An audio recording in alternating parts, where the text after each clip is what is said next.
करम खान के मुझे दुश्मनी मांगी पौंदी मां के कदे बख्श कोन कदुस मंसूर खान मां चवा तो हिते भेण का बेहतर है त हली करम खान जे गोठ जे मथा हला कयो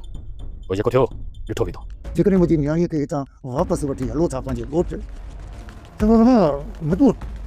मजबूर न मुंहिंजी नियाणीअ खे निकाह में विच रह सघो असां करायो ई कोन ॿी का वाट ई कान्हे बाबा इहो नामुमकिन आहे जेकॾहिं सुनी निकाह सिकू सां थियो त पोइ सामान सां ॻाल्हियुनि जा सभई दरवाज़ा बंदि थी वेंदा मूंखे त पहिरियों ई ख़बर हुई त तव्हां हितां मूंखे वापसि वठी वञी करे मुंहिंजो निकाह हैदर सां कराईंदो हैदर ज़बरदस्ती सिकूअ जी भेण पारस सां निकाह करे छॾियो आहे छा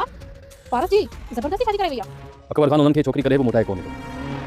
छोकिरी खे मोटाइण जे लाइ मूंखे ई ज़ोर लॻाइणो पवंदो छाकाणि पहिरियों तव्हां कयो जाबर जो बिलो उहो सभु गॾिजी सॼी अकबर जे मथां ज़ोर रखंदासीं त छोकिरी कंहिं सूरत में असांखे वापसि कर सवाल इन जाबिर खे हाणे कॾहिं बि कोन बख्श कबो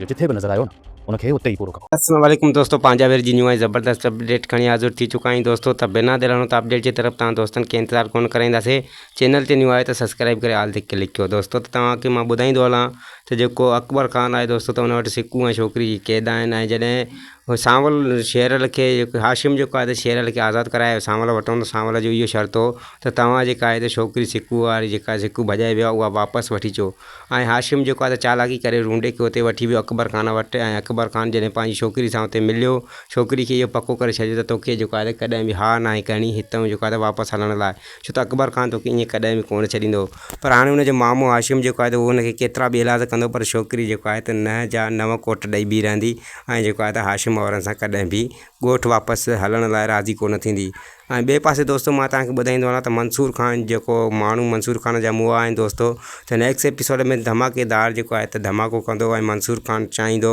त मां जेको आहे त करम खान खे अहिड़ो मुंहुं तोड़ जवाबु ॾियां जो हुनजा जेको आहे त 12 तबका रोशन थी वञनि ऐं करम खान खे हू कॾहिं बि जेको आहे त माफ़ु कोन कंदो मंसूर खान दोस्तों। चाकर खान सां गॾिजी करे कुझु न कुझु अहिड़ो कंदो जेको करम खान जा ॿई पेर निकिरी वेंदा दोस्तों। ऐं ॿिए पासे मां दोस्तों तव्हांखे ॾिसींदा सांवल जेको आहे त हिकु चाल खेॾी आहे ऐं चाल उहा इन खेॾी आहे त रूंडे वारा ऐं मुराद वारा शेरल वारा ऐं अकबर खान वारा जेको आहे त पाण में ई हिक ॿिए सां अटकियल हुजनि ऐं हुन जेका आहे त हिकु चिणिक उछली छॾी आहे जीअं हू पाण में ई विड़िया बीठा हुजनि ऐं मां